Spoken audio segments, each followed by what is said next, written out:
Boa tarde a todos. Boa tarde a todos. Boa tarde. Inicialmente agradecer ao Luiz Nassif, à agência de envio, ao brasilianas.org, a oportunidade de aqui estar debater o tema micro e pequena empresa. Hoje o ministro Guilherme Nassif apresentou, inclusive, o empresômetro da micro e pequena empresa, que é um projeto nosso, do Instituto Brasileiro de Planejamento e Tributação, junto com a Confederação Nacional do Comércio. Mas os números foram apresentados pelo ministro, e o ministro, com sua verve e com seu entusiasmo ao falar na micro e pequena empresa, ele também nos contagia para demonstrar a importância desse segmento econômico para o país. O tema aqui colocado para mim, a formalização das empresas brasileiras e a Lei Geral da Micro e Pequena Empresa, ele é muito importante e também vamos contextualizá-lo em razão da crise econômica e política que o país vivencia. Nós vivemos num país que tem o sistema tributário mais caro e complexo do mundo. Nós temos mais de 60 tributos cobrados da sociedade, entre impostos, taxas e contribuições. Nós temos uma legislação tributária enorme, mais de 300 mil normas tributárias vigentes para reger esse conjunto de tributos. Nós temos obrigações acessórias ou burocracias infindáveis, que geram um custo de aproximadamente 1,5% do faturamento das empresas para administrar esse verdadeiro inferno burocrático imposto ao contribuinte e às empresas. E nós temos um sistema tributário com efeito cascata perverso. É o único país do mundo que cobra tributo sobre tributo.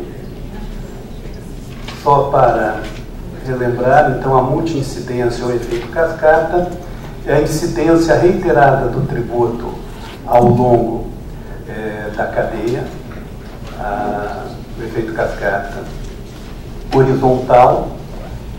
Nós não temos nem um tributo cobrado no país em que nós temos o efeito da não cumulatividade plena. Ou seja, todos os tributos, mesmo aqueles que permitem a utilização de crédito, como ICMS, como IPI, como PIS e COFINS, eles têm restrições seríssimas na tomada de crédito, o que faz que nós tenhamos nos tributos denominados sob valor agregado ou não cumulativos um efeito cascata. Sem dizer que nós temos todos os outros tributos com efeito reiterado de incidência nas várias etapas da produção, circulação e consumo. Então, esse sistema tributário, ele proporciona uma insegurança jurídica a todos nós. Eu costumo desafiar os meus alunos, os alunos em nível de pós-graduação, falando, eu gostaria que alguém se apresentasse e dissesse assim: eu sou especialista neste tributo, eu conheço a legislação deste tributo. Tá? E isso faço também nos congressos. Agora, no dia 1 e 2, nós temos o nosso Congresso Brasileiro de Governança Tributária. É uma provocação que eu faço para os meus colegas tributaristas. E o faço para os colegas que estão na administração tributária. Não há no fisco federal, nos fiscos estaduais e nos fiscos municipais ninguém que conheça essa parafernália que é o sistema tributário brasileiro. Então isso leva a uma insegurança, a um custo elevadíssimo. Isso impede que o Brasil ele consiga ter fases de crescimento constantes. nós somos, a nossa economia, ela é que nem um golfinho, né? Dá um salto e volta para o fundo da água. Dá um salto e nesse momento nós estamos no fundo do mar, porque a crise econômica, a crise política, ela é muito séria. Muito bem, e como conviver com isso?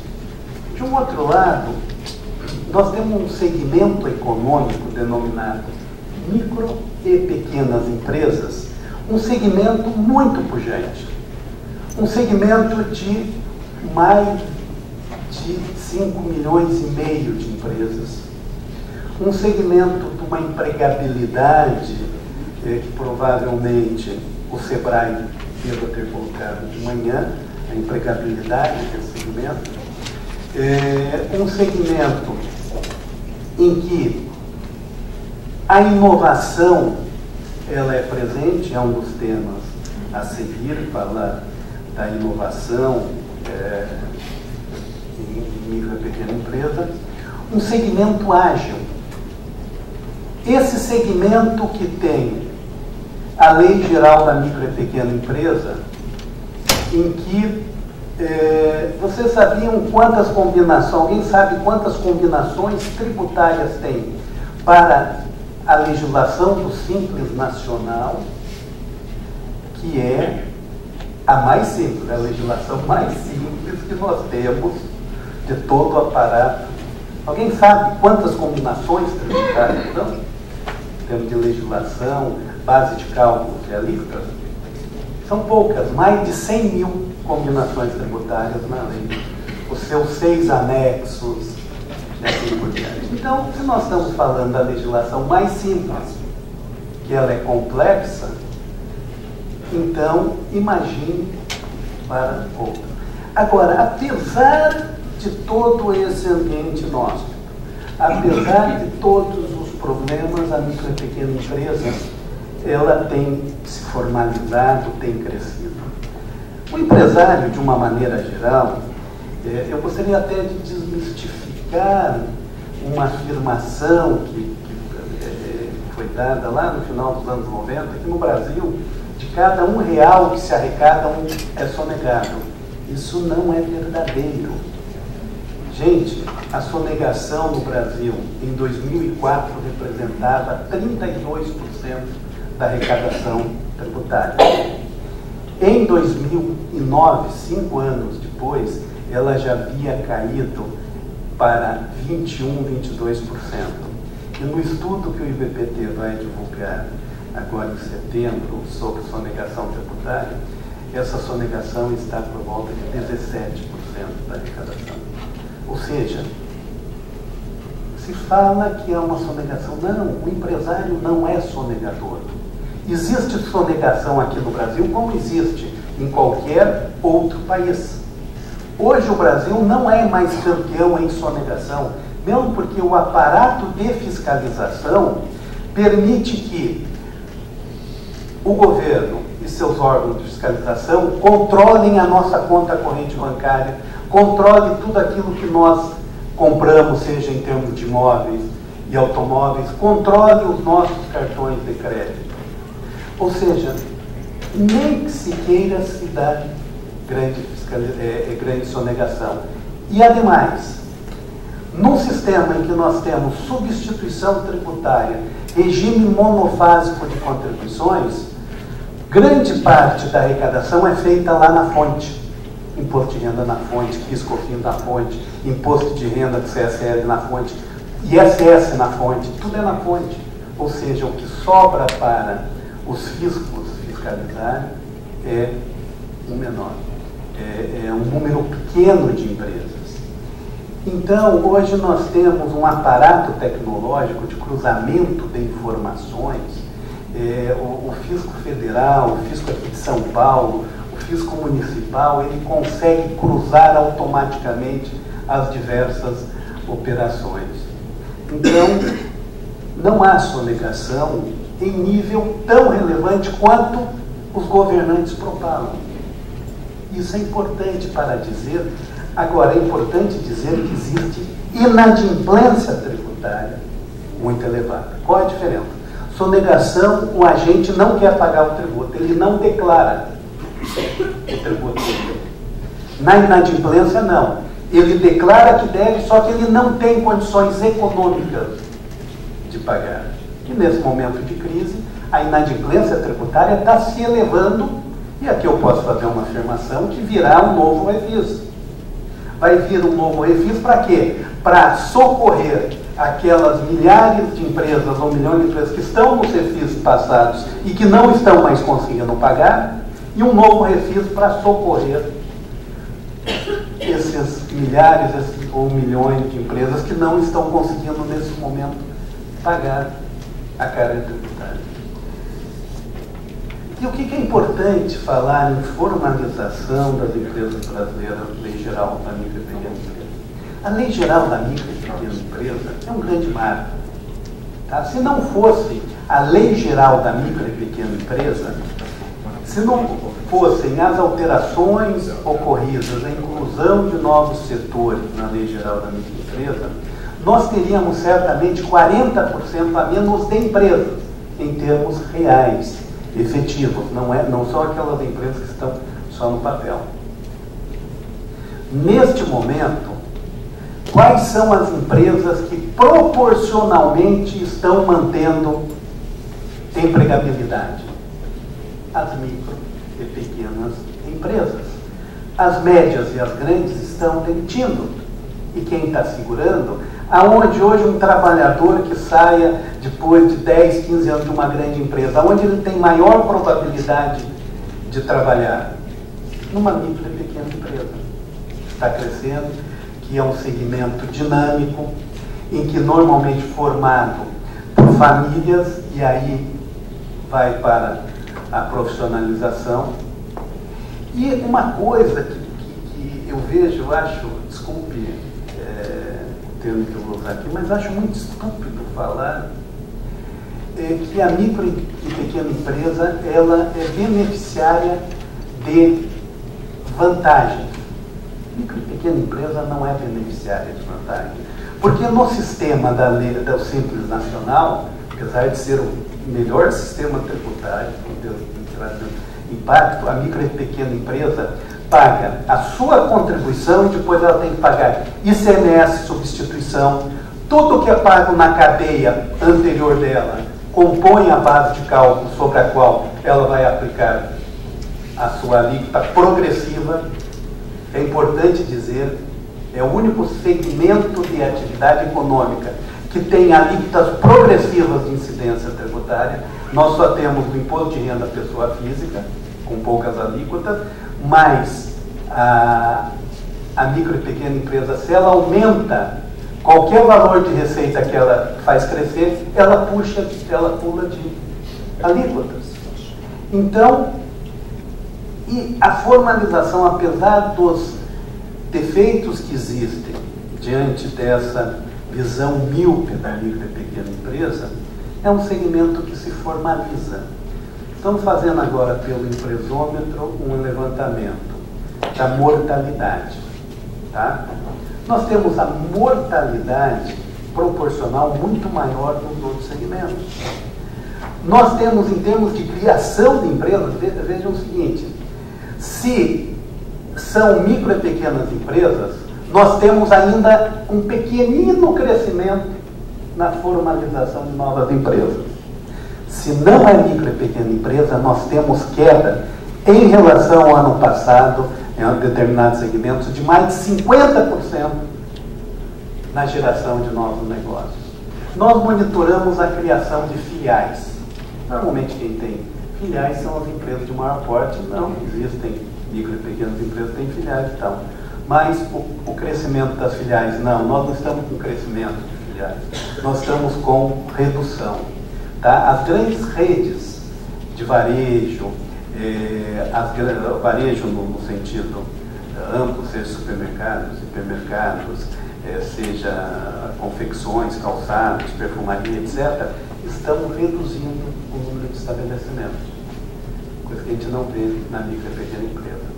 Isso para dizer o seguinte, nesse momento de crise econômica, se existe um segmento que pode segurar o Brasil, esse segmento é da micro e pequena empresa, porque está segurando. Hoje, a pessoa, após trabalhar 20, 30 anos, ela é demitida. O que ela faz? Ela pega seu fundo de garantia, ela pega a sua indenização e vai montar um pequenino negócio.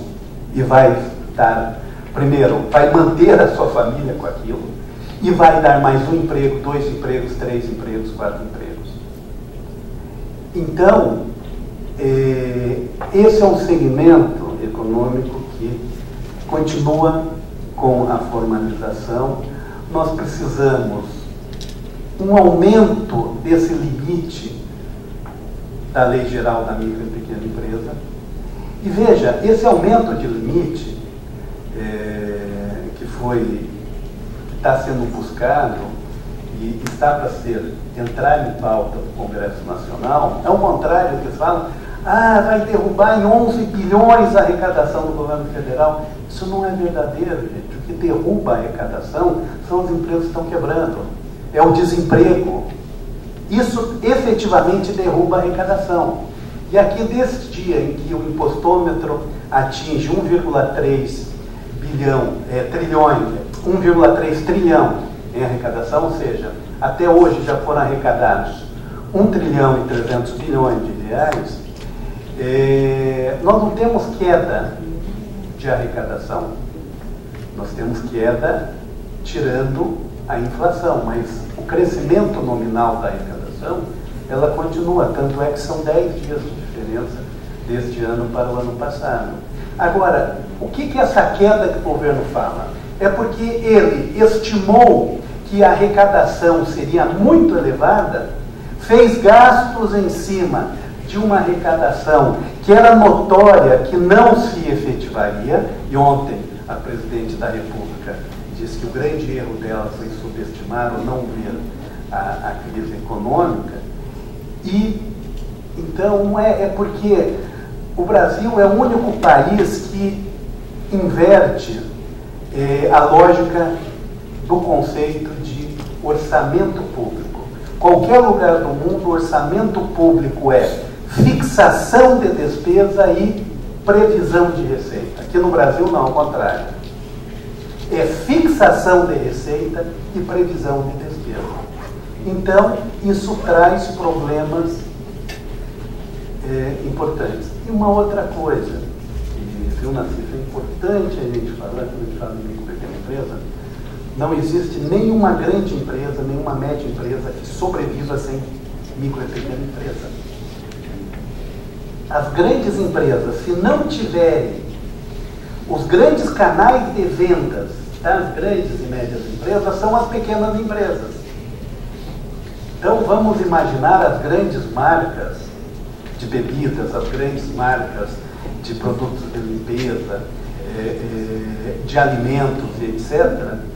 Acha que somente com os hipermercados funcionar? Como é que fica a economia sem mercearias, sem padarias, sem pequenas panificadoras, sem pequenas lojas de calçados para escoar? Como que fica a economia sem pequenas transportadoras? Como que fica a economia sem pequenas indústrias para fazer justamente aquilo que as grandes indústrias, médias indústrias não se propõem a fazer? As funilarias, as serralherias e assim por diante. Então não há economia que sobreviva sem micro e pequena empresa.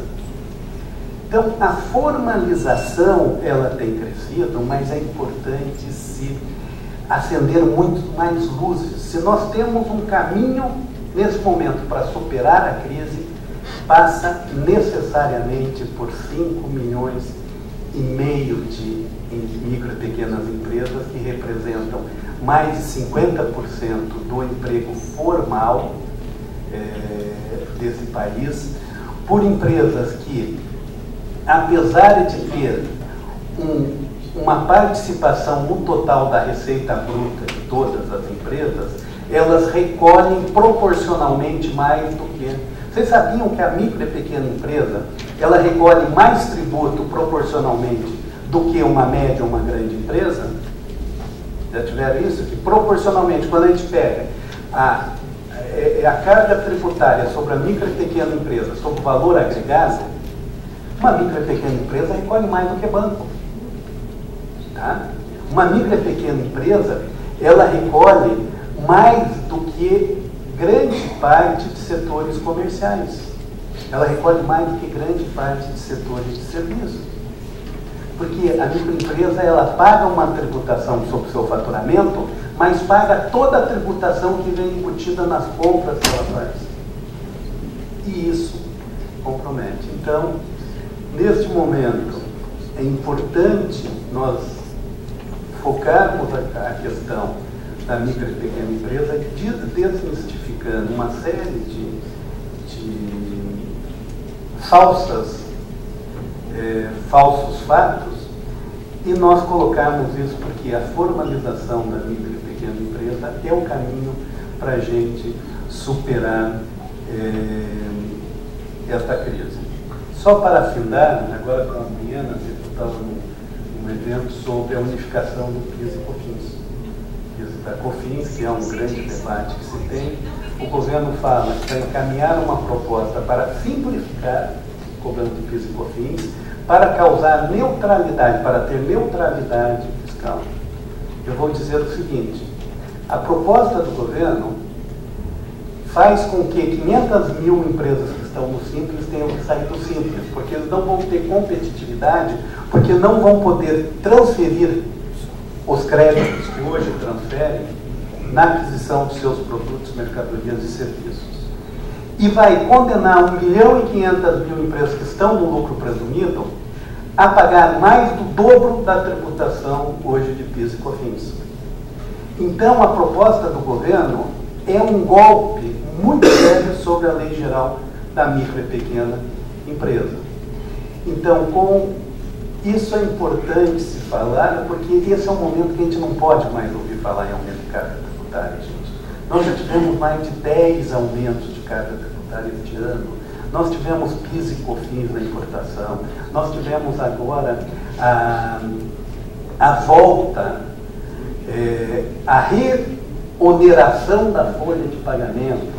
Nós tivemos o aumento do IOF, nós tivemos o aumento do IPI, nós tivemos os estados aumentando o ICMS alíquotas, como ocorreu no meu estado, que é o estado do Paraná, passando de 12% para 18%. Nós tivemos em São Paulo o aumento da MVA do ICMS. Nós tivemos mais atividades entrando na substituição tributária. Nós tivemos os municípios, como da cidade de São Paulo, que aumentaram muito o IPTU, o ISS, e agora a proposta dos estados passar o ITCMD, o Imposto sobre Heranças e Doações, para 20%